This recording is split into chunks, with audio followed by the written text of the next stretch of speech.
MTV کی videos میں خوش آمدید۔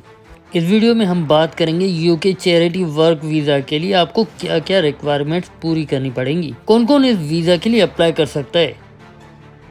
تو ویڈیو شروع کرنے سے پہلے ہم آپ سے گزارش کریں گے، اگر آپ اس چینل پر نئے ہیں تو ہمارے چینل کو سبسکرائب کر لیں تاکہ آنے والے ویڈیوز کے نوٹیفیکیشن آپ کو مل سکیں۔ تو پہلے UK چیریٹی ورک ویزا کو ہم سمجھ لیں، یہ کس طرح کا ویزا ہے، اس ویزے میں کیا کیا آپ کو فائدے ملیں گے اور کیا مائنس پوائنٹس ہیں۔ UK چیریٹی ویزا 1 سال کا ویزا ہے جو کہ برطانیہ میں چیریٹی کا کام کرنے کے لیے دیا جا رہا ہے، جس میں آپ کو 1 سال کے لیے اسپانسرشپ ملے گا۔ اس 1 سال کے دوران آپ کو اگر دوسری ویزا مل جاتی ہے، میرا مطلب ہے آپ سوئچ کرنا چاہیں تو سوئچ بھی کر سکتے ہیں۔ اگر آپ کو ویزا مل جاتا ہے تو آپ اپنی مکمل فیملی کو ساتھ لا سکتے ہیں۔ اس کی فیس صرف 115 پاؤنڈ ہے، جبکہ آپ کے اکاؤنٹ میں 1270 پاؤنڈ کے برابر اماؤنٹ ہونا چاہیے۔ اس ویزے پر آئے گئے آپ کے اسپاؤس کو کسی بھی جگہ ڈیوٹی کرنے کی اجازت حاصل ہوگی۔ اب سب سے پہلے بات کریں گے اس ویزے کے مائنس پوائنٹس کی۔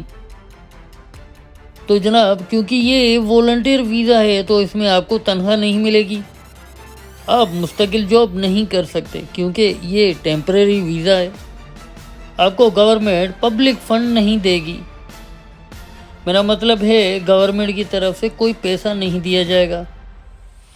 یہ 3 مائنس پوائنٹ تھے۔ اس کے بعد بات کریں گے UK چیریٹی ورک ویزا کے لیے کون کون ایلیجیبل ہے۔ اگر آپ گورنمنٹ ملازم نہیں، آپ مکمل صحت مند ہیں، آپ کو کوئی میجر بیماری نہیں، آپ ڈسیبل نہیں، آپ کسی کرمنل ایکٹیویٹی میں انوالو نہیں، آپ نے کسی ادارے سے قرض نہیں لیا ہوا، تو آپ اس ویزا کے لیے اپلائی کر سکتے ہیں۔ آپ کی عمر 18 سال سے زیادہ اور 60 سال سے کم ہونی چاہیے۔ اب لاسٹلی بات کریں گے آپ کو کون کون سی ریکوائرمنٹس پوری کرنی پڑیں گی۔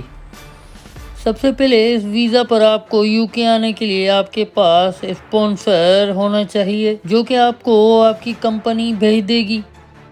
آپ کے پاس ویلڈ پاسپورٹ ہونا چاہیے۔ آپ کو یہ ثابت کرنا ہوگا کہ آپ کے اکاؤنٹ میں اتنے پیسے ہیں، آپ UK آ کے اپنے آپ کو اور اپنی فیملی کو سپورٹ کر سکتے ہیں، میرا مطلب ہے بینک اسٹیٹمنٹس۔ اگر آپ اپنی فیملی کو ساتھ لا رہے ہیں تو ان سب سے آپ کا ریلیشن شپ ثابت کرنا پڑے گا، جس میں میرج سرٹیفکیٹ، برتھ سرٹیفکیٹ شامل ہے۔ جبکہ اگر آپ پاکستان اور بھارت سے آ رہے ہیں تو آپ کی TB ٹیسٹ پاس ہونا چاہیے۔ تو جناب، کیسی لگی آپ کو یہ ویڈیو؟ امید کرتا ہوں یہ ویڈیو آپ کو پسند آئی ہوگی، اور اگر پسند آئی ہے تو لائک کیجیے گا، اور اگر آپ چاہتے ہیں کہ آنے والی ویڈیوز کے نوٹیفیکیشن آپ کو ملے تو ہمارے چینل کو سبسکرائب کر لیں۔